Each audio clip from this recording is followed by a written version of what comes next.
bem, a gente está de volta com o Falando Nisso, depois do horário da propaganda eleitoral. Já vou virar aqui para a grua, aqui para o Cleiton. O doutor Horácio Neiva já está aqui com a gente para fazer uma entrevista que você não pode perder. Ele foi muito solícito de vir até aqui. A gente queria explicar para o nosso telespectador e internauta que a gente aqui tira a máscara na hora da entrevista. No estúdio só tem 2 pessoas, o estúdio é enorme. E a gente toma todos os cuidados, todos os ambientes são sanitizados. Nesse momento na televisão tem pouquíssima gente trabalhando, a gente está na área dos estúdios, então a gente não tem contato com o pessoal que está lá em cima na redação. E aí eu queria sempre dar essa explicação, porque eu acho que a gente precisa entender que ainda não tem vacina e que a gente precisa se proteger. Tem muita gente por aí que acha que já está agindo como se tivesse vacina e a gente precisa se proteger. O nosso intuito de chamar o doutor Horácio Neiva, primeiro que ele é muito capacitado para falar dos assuntos que nós vamos abordar. O mundo inteiro assistiu o resultado das eleições nos Estados Unidos, todas as questões envolvendo isso, sob todos os pontos de vista, todos os aspectos, e aí a gente queria uma pessoa para nortear o que significa uma eleição desse nível, mas falar de outras questões que as eleições, o resultado das eleições dos Estados Unidos é parte desse contexto. E aí é claro que a gente chega na questão da democracia, né? A democracia ela tem sofrido ameaças importantes no sentido de causar algumas avarias já nesse século. Eu sempre gosto de lembrar que a gente está no final da segunda década do século XXI, daqui a menos de 2 meses a gente vai estar entrando na 3ª década e a gente assiste uma nova ordem mundial, não só do ponto de vista político ou econômico, mas do ponto de vista político que andam juntos. E aí eu queria agradecer a você que veio para conversar com a gente tem bastante tempo, por isso que a gente está entrando agora depois da propaganda eleitoral, e eu queria começar, além de agradecer, falando sobre essa questão da democracia. Né? O doutor Horácio, deixa eu apresentar direito, ele é mestre e doutorando em teoria do direito pela USP, né? É advogado e professor, um professor muito querido, né? Quero todos os alunos do professor me seguindo nas redes e seguindo o Grupo Meio Norte. E aí eu queria falar sobre a questão da democracia. A gente conversava nos bastidores, eu sempre digo que os bastidores deveriam ser transmitidos, né? E você falava de livros importantes e autores importantes que traz uma percepção que o senso comum não tem em relação à democracia. Vamos começar falando sobre isso? Vamos. Bem-vindo, muito obrigada, de verdade. Eu que agradeço muito o convite, espero que a gente possa ter uma boa discussão aqui. E engraçado que eu fiz um exercício recentemente com alguns alunos meus de entrar na Amazon, a gente entrou no site da Amazon durante a aula, eu digitei na pesquisa da Amazon, que é o site que mais vende livros hoje no Brasil, a palavra democracia. A gente coloca lá para ver quais são os livros que retornam. E dos 18, 19 livros que apareciam, cerca de 80, 90% tinham títulos como as democracias morrem, como a democracia acaba, o fim da democracia, a democracia e seus críticos, a democracia e o Deus que falhou. Então, quando a gente coloca isso, a gente vê o seguinte, a democracia ela não está muito na moda, né, ultimamente. Se a gente for pesquisar os livros sobre o tema, a maior parte dos livros, eu inclusive digo que isso virou quase uma subliteratura, que todo mundo hoje em dia está escrevendo alguma coisa para dizer que a democracia está acabando. Porque, de fato, a gente está vivendo um momento muito peculiar, para ser bastante leve em relação ao diagnóstico. Mas isso é engraçado porque quando a gente olha, por exemplo, no início da década de 90, a gente via o cenário totalmente oposto a isso. Se a gente colocasse democracia nessa época, a gente veria coisas como o livro do Fukuyama dizendo, olha, a democracia liberal venceu, as grandes disputas ideológicas chegaram ao fim, a democracia liberal venceu, e, portanto, a questão agora no mundo é como os demais países do mundo irão se adaptar à democracia liberal. Inclusive por representar as minorias muito mais que os outros sistemas de Exatamente. De então, a democracia, ela, principalmente a década de 90, ela é bastante ilustrativa disso, ainda que questões envolvendo, por exemplo, minorias ainda não tivessem na pauta como hoje, a democracia era vista, sobretudo, como um sistema pluralista, um sistema que era mais favorável ao livre mercado, ao capitalismo também, aos direitos individuais, direitos humanos, etc. Esse era o discurso da década de 90. No início dos anos 2000, a gente tem uma primeira pequena ferida na democracia, que foi o atentado de 11 de setembro, em que começa a ter um novo inimigo ali, mas esse inimigo ainda era visto como algo contrário à democracia. A gente estava vendo, década de 90 era festa, anos 2000, não, o inimigo eram os terroristas, o inimigo era aquilo que a democracia precisa combater. Só que quando a gente passa 20 anos e a gente chega no momento atual, me parece que o que a gente está vivendo é um desconforto com a democracia. Uma parcela significativa da população não sente mais aquela legitimidade, aquele amor pela democracia. Não se sente representado. Eles foram excluídos por qualquer motivo que seja, e essas pessoas colocaram a culpa dessa exclusão nesse regime democrático, que eles começaram a ver, por exemplo, pessoas conservadoras achavam que o pluralismo democrático estava alijando as perspectivas dele. Então, um sujeito que era super religioso, ele não achava, por exemplo, que a posição religiosa dele deve conviver com as outras. Ele começava a achar que ele estava sendo excluído. Então, a gente vê hoje, por exemplo, o presidente da República fala que um dos perigos do Brasil é a cristofobia, que até agora acho que não deve nunca ter matado ninguém na história do Brasil. Mas o que é que isso está querendo dizer? É um discurso de que essas pessoas, elas não encontram lugar na democracia liberal. É como liberal. Se elas estivessem órfãos, mas isso é um discurso conservador pensado, mesmo por alguém tosco, e outros, né? Pensado para ser dito assim, quer dizer, até nesse momento a gente vê que há uma manipulação e uma falta de informação. Para onde estamos indo? Eu acho que é muito difícil a gente fazer uma previsão, embora essa eleição americana ela seja um grande indicativo para um elemento importante nesse movimento todo. Eu acho que aqui no Brasil e em outros países em que houve uma mudança muito drástica no nosso sistema institucional, o Brasil a gente tem, eu estava até comentando que a gente, uma situação única de um presidente da República que não tem partido político. Sim. A gente tem o presidente que provavelmente vai se filiar a algum partido por uma questão meramente formal, mas ele é um sujeito que não faz parte da estrutura partidária. E os partidos nasceram na democracia. Na democracia. Não só nasceram, como são importantes para esse sistema. Então, algumas pessoas começam a suspeitar que talvez a saída para a democracia seja alguma ação muito diferente. A gente tem que tomar ações extraordinárias no sentido de esquecer a institucionalidade, vamos tentar fazer um impeachment, vamos tentar pedir para o Supremo fazer isso. E eu acho que os americanos, a despeito de todos os problemas, eles mostraram que, às vezes, esse momento populista ele pode ser superado dentro das regras do jogo. Porque a democracia, assim como eles elegeram o Trump, eles tiraram o Trump agora. Sim. A gente tem que esperar para ver os desdobramentos disso, mas eu acho que talvez seja um indicativo de que uma reação democrática a esse desconforto da democracia é possível. Duas perguntas sobre o que você está falando.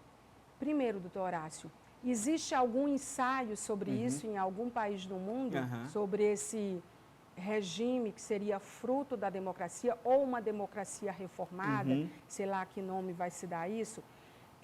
Talvez o que está acontecendo com a democracia, a despeito do que a gente pensa que é uma decisão dos eleitores, seja uma conivência das instituições que mantêm esse regime funcionando e que valida, legitima, inclusive os desmandos, porque no fundo, é tudo em torno das instituições são quem determinam as regras.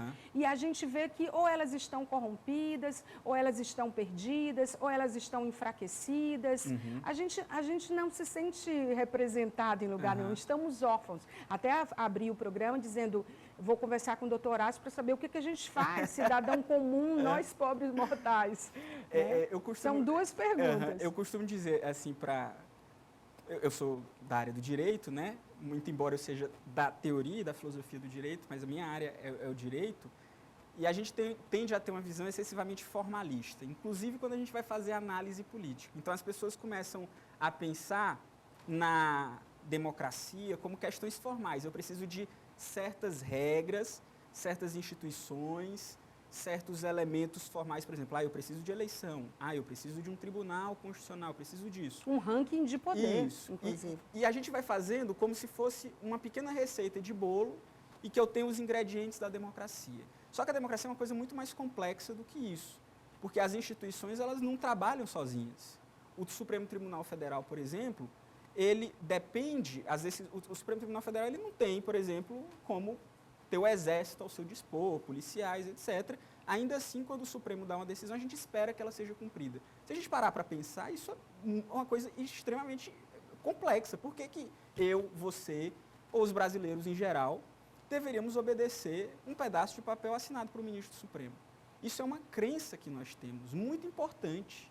E essa crença depende de ser mantida. As pessoas precisam estar o tempo todo engajadas nisso que a gente pode chamar de uma cultura democrática. Então, a democracia não se faz só, e, na verdade, eu acho que ela não se faz nem primariamente com as instituições, ela se faz com uma certa cultura das pessoas de manterem, de preservarem, de perceberem a importância disso. Isso é o que parece que esses novos movimentos colocam em questão.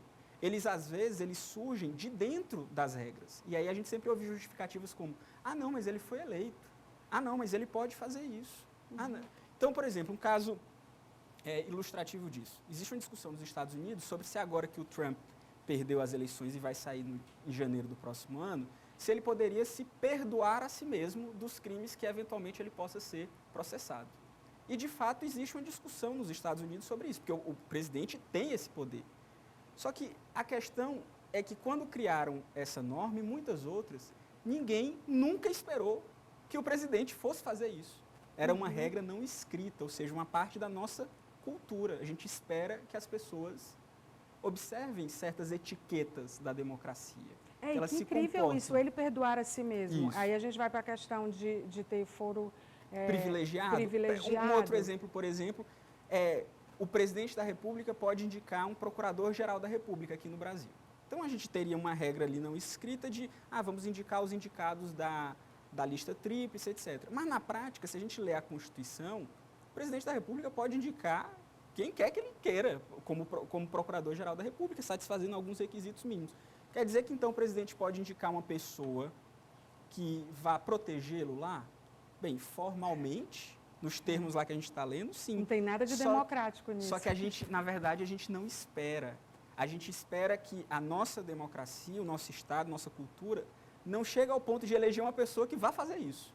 Então, no momento em que essas crenças, essa cultura começa a ser rompida, mesmo que as regras existam, a Constituição fique lá, etc., a democracia já tem uma grande cisão, um grande esgarçamento da democracia. E tem outra coisa, eu acho assim que, no caso particular do Brasil, que nós não fomos ensinados sobre a democracia dessa forma tão holística, ampla, como você coloca, por exemplo, mas uma aula de história de verdade, a gente ainda faz associações que são associações, na falta de uma palavra, clássicas.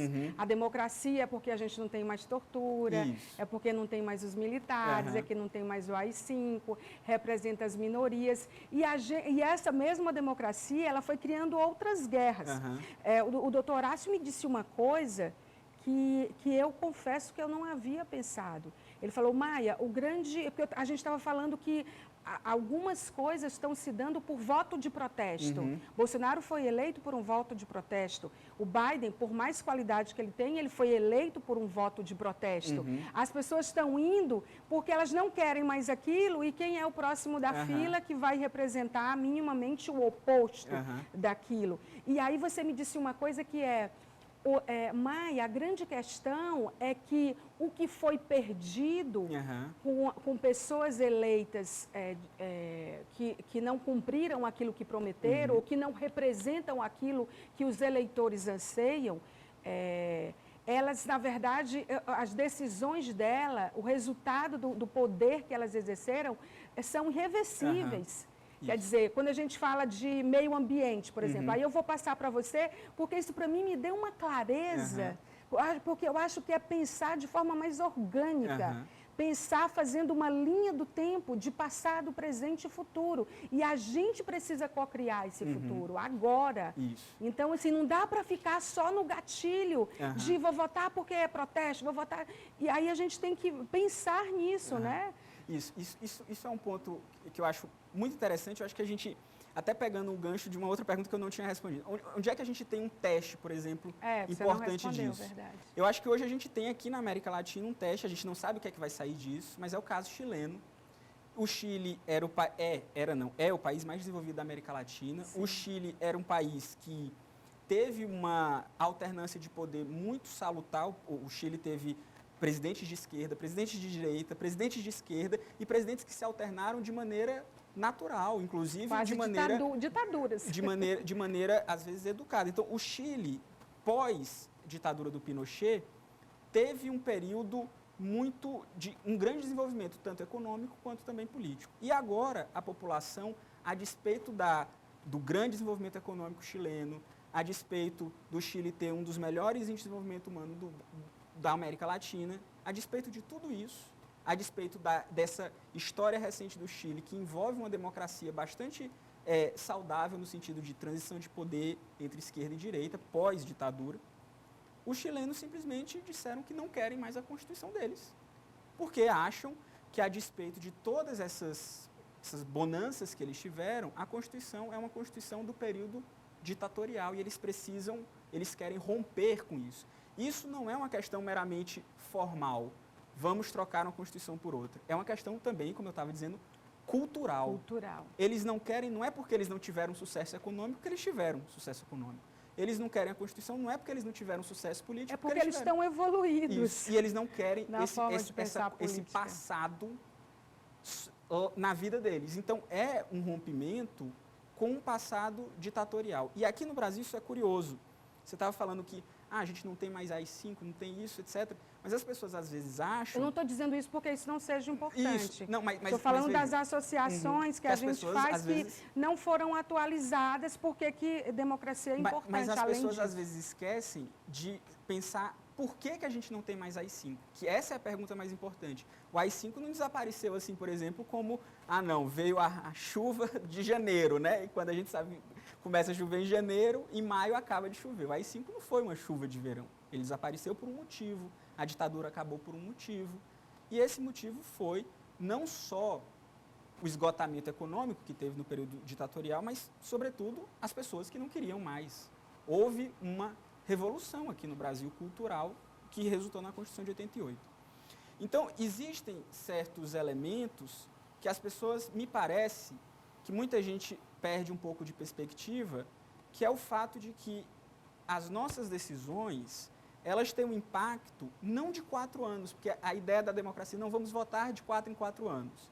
Então, eu voto, 4 anos depois, aí virou o meme, né? Depois, a gente tira primeiro ela e depois tira o outro, né? Na época do impeachment. Mas as coisas não funcionam assim.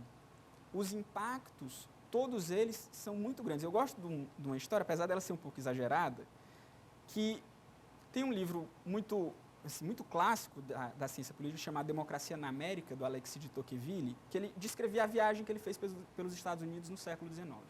E ele dizia que ele nunca tinha visto um país como os Estados Unidos no mundo. E ele era um sujeito muito viajado, né? Porque ele disse que nos Estados Unidos qualquer pessoa montava um tablado, subia, fazia um discurso e tinha quem ouvisse. Todos os americanos participavam de associações, eles eram pessoas muito organizadas, tinham voz. O que é que o Tocqueville estava sugerindo com isso? Que o que mantinha a democracia americana nesse período e que o deslumbrou, a ponto dele escrever um livro sobre isso, não era que as pessoas votavam de 4 em 4 anos. É porque havia uma cultura democrática entre os americanos e uma cultura democrática não de voto.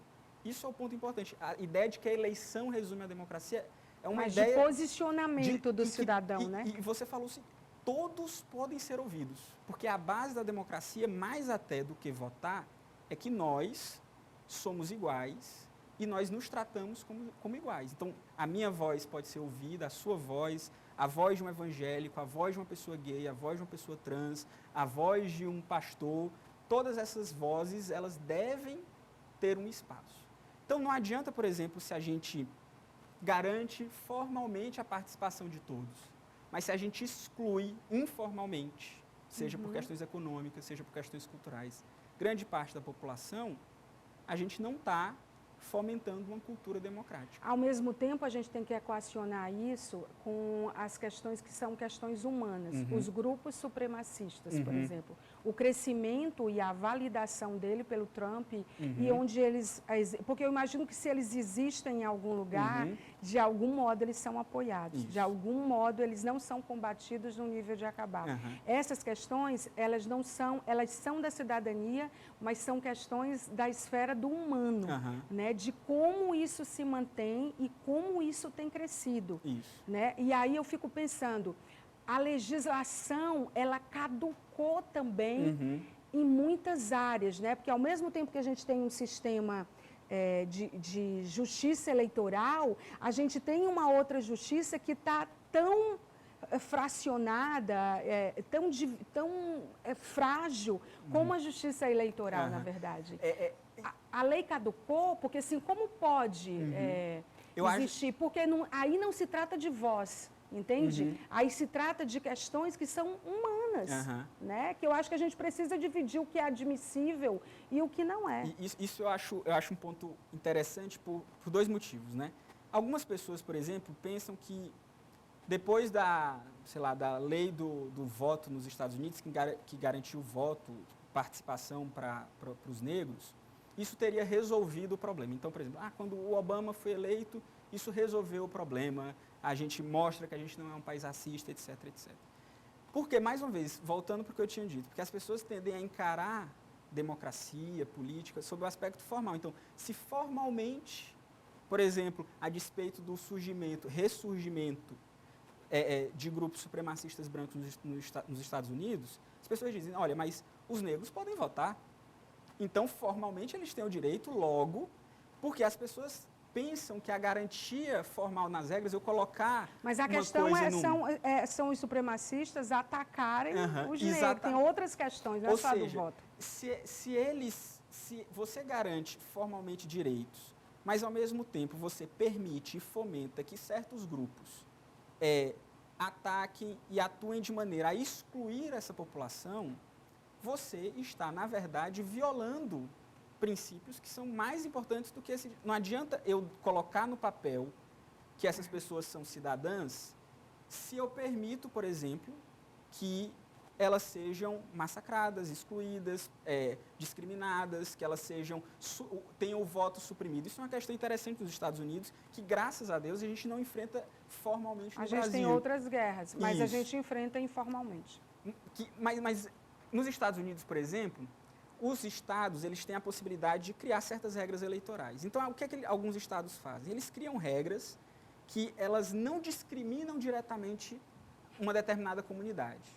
Mas elas fazem o seguinte, olha, para você votar, você precisa de uma carteira de identidade com foto que tenha tantos anos.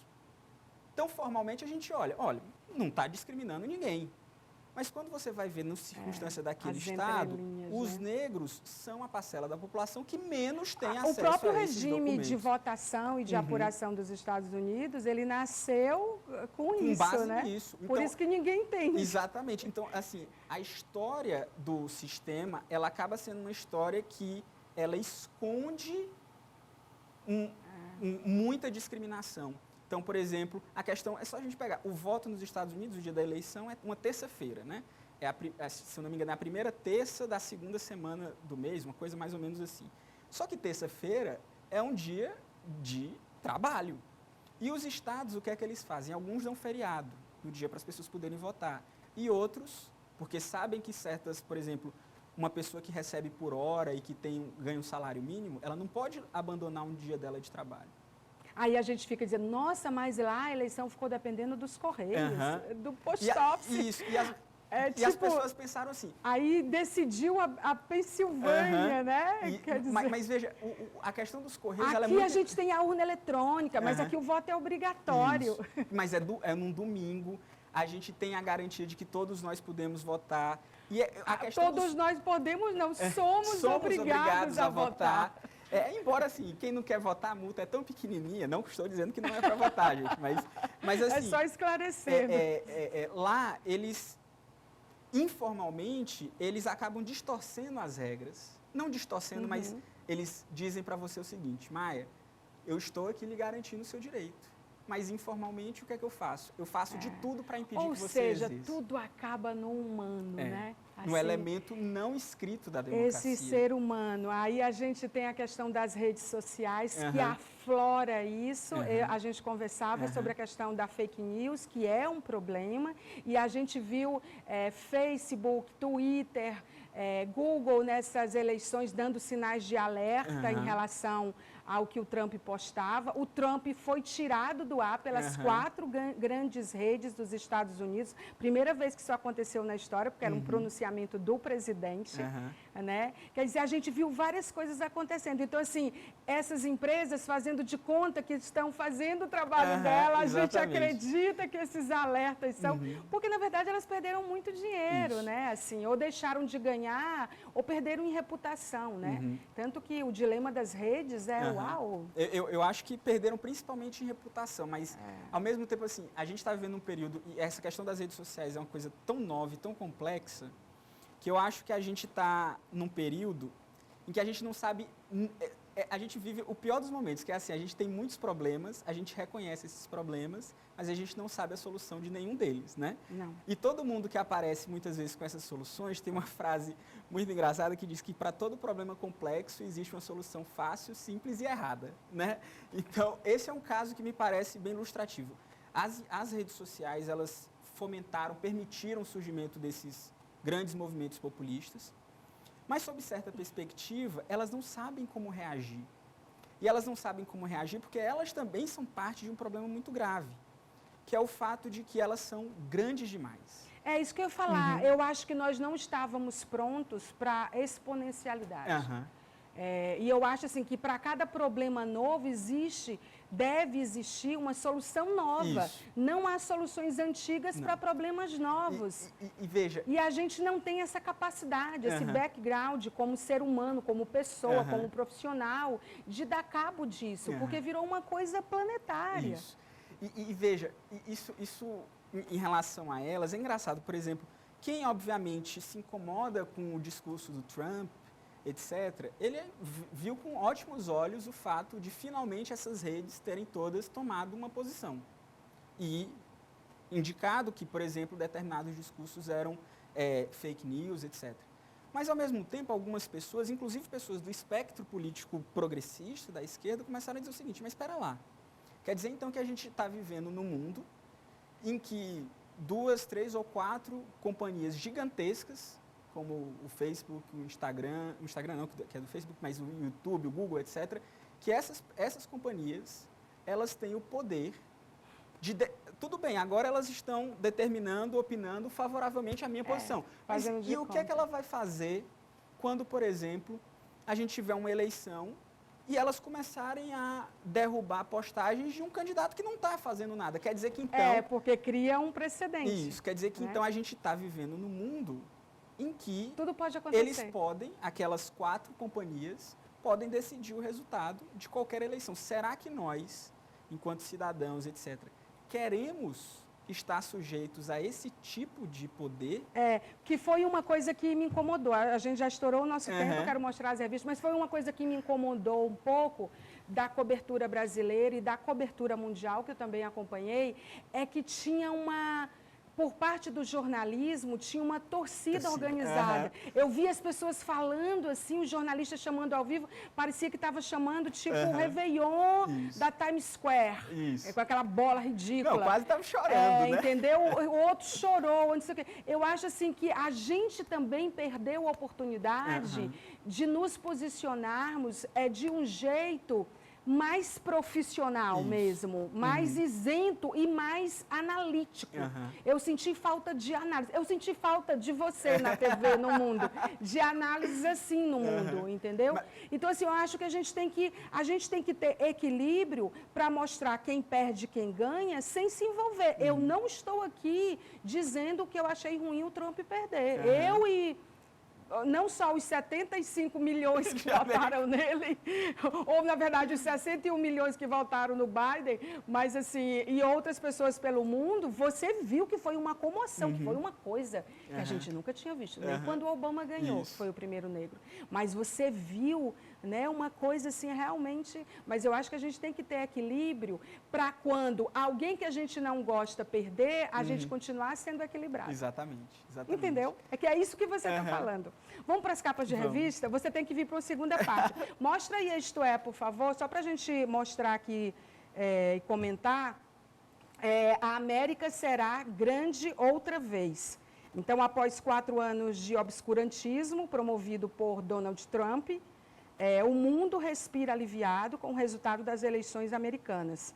Né? A vitória ainda contestada de Joe Biden, será que o Trump vai ter que sair de lá arrastado, representa uma volta ao processo civilizatório, doutor Horácio, e serve de alerta a países sob comando de populistas como o Brasil. Tá vendo o uso? Assim, será que vai ser civilizatório? Se depende das instituições, como a gente estava falando, e que estão também... com fissuras, eu não vou dizer falidas porque é exagero, né? Tem uns órgãos de controle externo que são ainda nos salvos, mas enfim. Aí a outra, a Newsweek, ela mostra o presidente Biden e é muito interessante a capa da Newsweek, a gente pode mostrar? Mostra para mim, por favor, rapidinho, prometo. Prometo, produção. Mostra aí para mim, por favor, a Newsweek, eu preciso... Vocês estão mexendo ali atrás, né, para poder mostrar. Ah, é porque eu tenho que vir aqui para mostrar? Vocês acham que eu tenho que entrar aqui? Ah, porque vocês estão sem um controle aí, né? Deixa eu ver aqui. Aqui é a Newsweek. Ó, um país dividido, né? Então, aqui está dizendo que a pandemia está voltando, o país está dividido, a economia está conturbada. Qual é o plano? Já que Joe Biden fez uma campanha ambiciosa, com uma agenda política muito louca, né? E, assim, uma agenda política que inclui propostas progressistas sobre imigração, saúde, mudança climática, reforma da justiça criminal, mas tem o Mike Connell, que é o líder do Senado, que é republicano, doutora. Quer dizer, ele prometeu muita coisa, mas ele vai precisar de muita coisa também para poder rever tudo isso. E a última que eu quero mostrar são as fotos. Você sabia que na Filadélfia, a assessoria do Trump, esse final de semana, porque eles estão pedindo a recontagem dos votos lá, solta para mim as fotos. Aí eles queriam um hotel luxuoso. Então, o hotel luxuoso, você viu isso? O hotel luxuoso era o mesmo nome de um motel luxuoso. Tem gente querendo mandar dinheiro para a telefonista que confirmou que a coletiva era lá. E aí a gente tem aí o Rodolfo Giuliani, que é advogado do Trump, né? E aí todo mundo confirmou e a imprensa toda foi para lá. E esse é um motel que fica entre um sex shop e um necrotério. E foi marcado para lá, porque os nomes são iguais. Então, quando a assessoria ligou, marcou aí não teve como desmarcar, gente. Olha que vexame, olha que atrapalhada. É só para a gente terminar sorrindo que tudo pode acontecer, né? Até uma loucura dessa aí. Era o Four Seasons, né? Exatamente, muito bom. Bom, não vou deixar você comentar mais nada, porque o nosso tempo acabou. Eu queria só dizer obrigada, foi uma entrevista incrível. Eu que agradeço. Eu espero depois, a gente vai compartilhar o vídeo dessa entrevista, porque eu acho que vale a pena a gente pensar. Acho que a gente está precisando voltar a pensar. O mundo está precisando voltar a refletir. E a gente precisa experimentar esses silêncios e trazer dele uma análise. Não adianta você querer se isolar, você achar que não tem nada a ver com isso, você tem. A verdade é que todos nós temos a ver com isso. Não existe mais uma coisa isolada que acontece no mundo que não nos impacta em algum nível, independente de onde a gente está. Então, muito obrigada, doutor Horácio. Você volta mais vezes? Agradeço, volto sempre. Olha, eu quero um quadro fixo com você aqui, viu? Vou negociar com as faculdades que você dá aula, com o seu empresário, com quem quer que seja, quero você aqui no programa. Bom, agradeço bastante.